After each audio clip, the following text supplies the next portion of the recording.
So Mariana, in this beautiful Estrella Park, which is holds so many fond memories for you, and I come to visit quite often with my grandkids because I can walk straight from Lapa all the way down here to this beautiful park. I want to talk about one of the things that has impressed me the most about you, which is, even at your young age, the work that you've done on gender equality.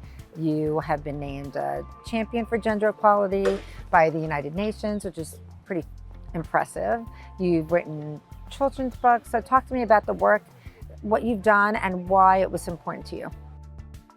So I was named champion for gender equality in 2015. And oh, wow. yeah, 10 years ago. Yeah, Wow. yeah, it's crazy. So I was 25. I was aware of the theme, but I really explored much more the subject and the topic because of that. So sometimes it's like the mission, the mission calls you. For the work, right? Exactly. But that happened to me. Yes. Okay, so that happened with me.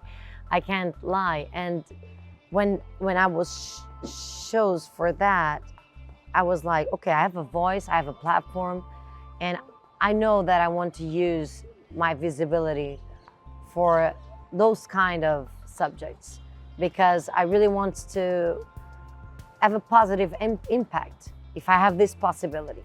So that's when I started to explore much more about gender equality, this thing that I always tried to say, that we are not talking about being equal in our biological ways, but having the same opportunities and rights. It's totally different.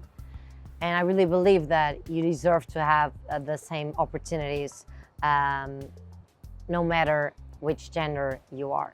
So then in September of that year, in 2015, I co-written the first book for children.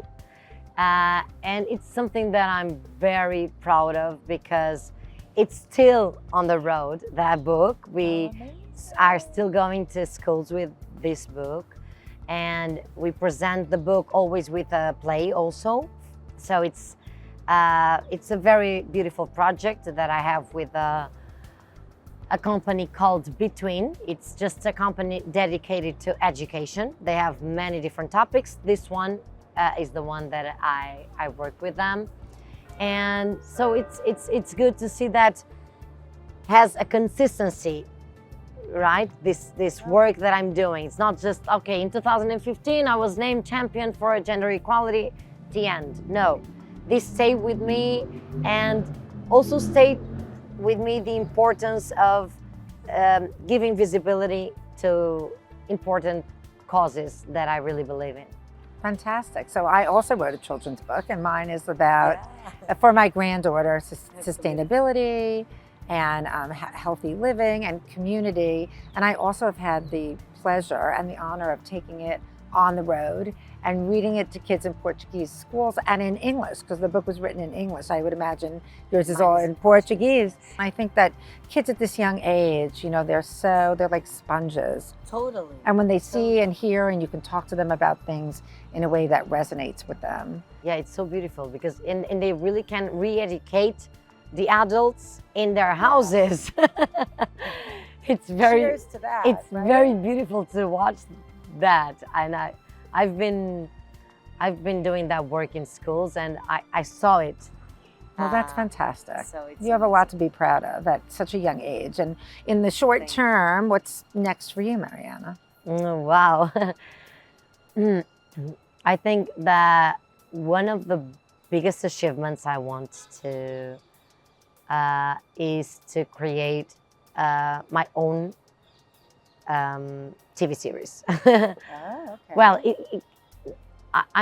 You mean to write your own TV series? yes, I'm much more aware that I have lots of ideas and that I don't want them to stay just in my pocket. I want them to... Those are going to be some very full pockets. Yeah, exactly. So maybe that, and who knows, trying to do some work outside like a co-production, Right. Portugal, USA.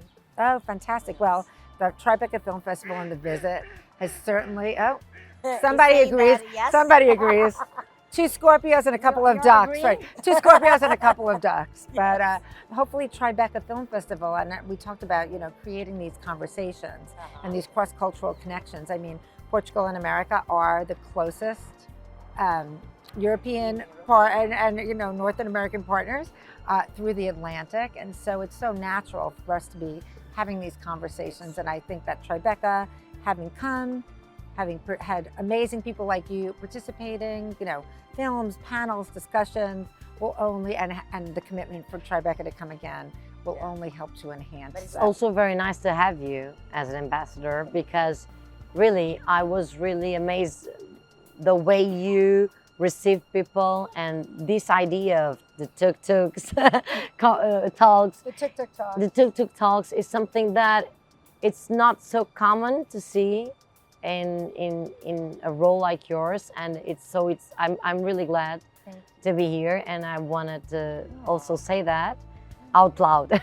Well, thank you. I think I come from a non-traditional background. My background is in the arts, and I also have at U.S. Embassy Portugal, I call myself a front man for a team of people who are really working hard to do what the government wants and needs them to do. We are all doing that, but also to find interesting and creative ways to reach the people in the country that we're in, because at the end of the day, we are guests in your country. And so for us to talk about our shared values and our common goals, what better way than things like this, right? So thank you. I was, from the moment that I met you, I was so impressed. And I do feel like I can call you friend. And I hope that as I move forward with my time in and out of Portugal, that we can remain friends. So I really look forward to that. Yes, the Scorpio girls. Okay, so now we're going to proceed to the lightning round. So I'm going to ask you a couple quick questions. Give me whatever comes to the top of your head. Okay, and we'll do it all together. Okay, what's your favorite Portuguese dish? Seafood rice. What's your favorite cuisine in general outside Portuguese? I love sushi. Oh, you love sushi. I really love sushi. Okay. So maybe Japanese. When you're traveling around Portugal for your R&R relaxation, what's your favorite place to visit? Douro Valley, definitely. Because it's the landscape, it's the wine, and the food. The perfect combo, yes. Okay, it's a lazy Sunday afternoon. What's your favorite spot here in Lisbon to do some rest of? Could be this garden, could be Gulbenkian. I love Gulbenkian also. And I always love a beautiful sunset, so I could be also on a beach watching a sunset.